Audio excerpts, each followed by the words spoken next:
जय श्री कृष्ण। आज सबसे पहले सॉरी, क्योंकि कल फैमिली सिचुएशन के कारण मैं भगवद गीता पढ़ नहीं पाया, तो उसके लिए सॉरी। आज भगवद गीता का 5वां अध्याय श्लोक नंबर 7वां, योगा युक्ता विशुद्धात्मा विजितात्मा जितेंद्रियता सर्वभूतामा तत्मा भूतामा कुर्वती न लिप्यते। इसका हिंदी अर्थ, जिसकी इंद्रिय अपने वश में है, जिसका अंतकरण निर्मल है, जिसका शरीर और अपने वश में है, संपूर्ण प्राणों की आत्मा ही जिसकी आत्मा है, ऐसा कर्मों के करते हुए भी लिप्त नहीं होता।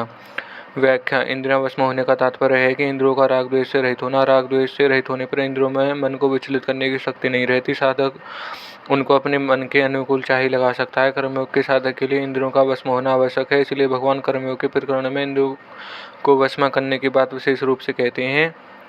कर्मयोगी का कर्मों के साथ अधिक संबंध रहता है, इसलिए इंद्रियां वश में न होने से उसको विचलित होने की संभावना रहती है।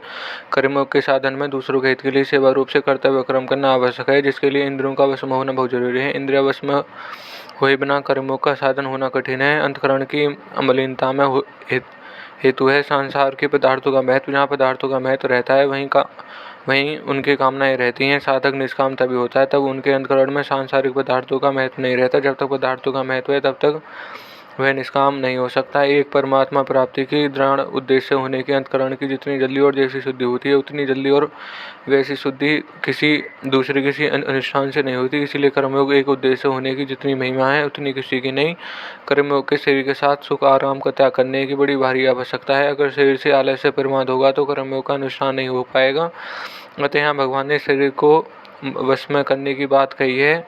कर्मयोगी संपूर्ण प्राणियों के साथ अपनी एकता का अनुभव हो जाता है। जैसे शरीर के किसी एक अंग में चोट लगने से दूसरा अंग उसकी सेवा करने के लिए सहज भाव से, किसी अभिमान के बिना, कृतज्ञता के चाहे बिना स्वतः लग जाता है, ऐसे ही कर्मयोगी के द्वारा दूसरों को सुख पहुंचाने की चेष्टा सहज भाव से, किसी अभिमान या कामना के बिना, कृतज्ञता चाहे बिना स्वतः होती है। वह सेवा करने के लिए किसी भी प्राणी को अपने से अलग नहीं समझता, सबको अपनी ही अंग मानता है। जैसे अपने शरीर में भिन्न भिन्न अवयवों से भिन्न भिन्न व्यवहार होने पर भी सब अवयवों के साथ अपनापन समान रहता है, ऐसा ही कर्मयोगी के द्वारा मर्यादा के अनुसार संसार में यथाभोग्य भिन्न भिन्न व्यवहार होने पर भी सबके साथ अपनापन समान रहता है। अपना राग मिटाने के लिए उन अर्थात सब प्राणियों के साथ अपना एकता मानना बहुत आवश्यक है। कर्मयोगी का स्वभाव है उदारता।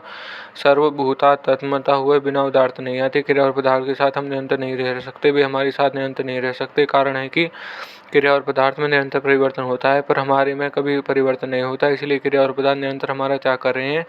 हम भी इनका त्याग करके ही मुक्ति पा सकते हैं, परम शांति पा सकते हैं। इनके साथ रहकर हम मुक्ति परम शांति नहीं पा सकते, क्योंकि इनके साथ रहने का हमारा स्वभाव नहीं है और हमारे साथ रहने का इनका स्वभाव नहीं है। इसलिए क्रिया और पदार्थों का दूसरों की सेवा में लगाना हमारी महत्ता नहीं है, प्रत्युत वास्तविकता है। जो वास्तविकता होती है वह सहज होती है, अर्थात उसमें परिश्रम और अभिमान नहीं होता है। वास्तविकता में ही परिश्रम और अभिमान होता है।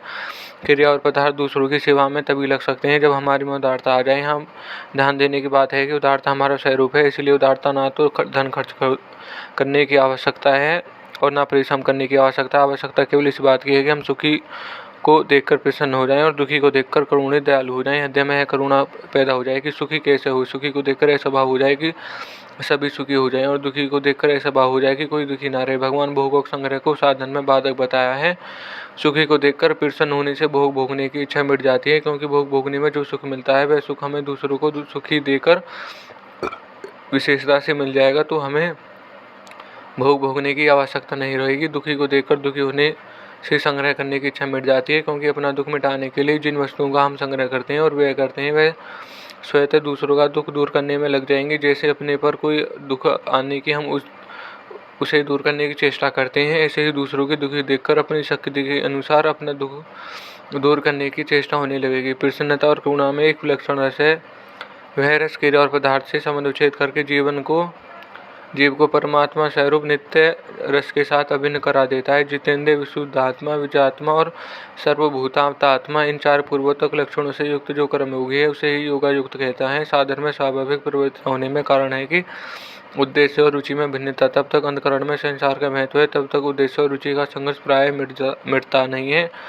उद्देश्य अविनाशक का परमात्मा होता है, रुचि प्राय नाशवान शरीर के प्राणी पदार्थ परिस्थिति आदि की होती है। उद्देश्य और रुचि अभिन्न हो जाने पर साधन स्वतः तेजी से होने लगता है। यहाँ योगायुक्त पद से ऐसे कर्मयोगी के लिए आया है, जिसका उद्देश्य और रुचि अभिन्न हो गई है, अर्थात उद्देश्य और रुचि दोनों एक परमात्मा ही हो गए हैं। उत्पन्न और नष्ट होने वाला फल के निमात्र भी ना चाहे तभी कर्मयोग होता है। फल और उद्देश्य दोनों भिन्न भिन्न होते हैं। कर्मयोगी फल की इच्छा तो नहीं होती, पर उद्देश्य अवश्य होता है। कर्मयोगी का उद्देश्य वही होता है जो सबको मिल सकता है और सदा साथ रहता है। किसी को मिलता है, किसी को नहीं मिलता, और कभी रहता है कभी नहीं रहता, वह उसका उद्देश्य नहीं होता। इस दृष्टि से उद्देश्य सदा परमात्मा का ही होता है। परमात्मा तो किसी कर्म अभ्यास आदि का फल नहीं है। फल उत्पन्न और नष्ट होने वाला है, पर परमात्मा नित्य रहते हैं। उत्पन्न और नष्ट होने वाले वस्तु को कर्मयोगी चाहता ही नहीं, क्योंकि उसको चाहने की परमा प्राप्ति में बाधक है। एकमात्र परमात्मा का ही उद्देश्य होने से कर्मयोगी योग युक्त कहा गया है। जिसे यहाँ जहाँ जिसे इसे योग युक्त कहा गया, उसे ही छठे अध्याय के चौथे श्लोक में योगारूढ़ कहा गया है। कर्मयोगी कर्म करते हुए भी कर्मों से नहीं बनता। कर्मों से बंधन में होती है। कर्मों में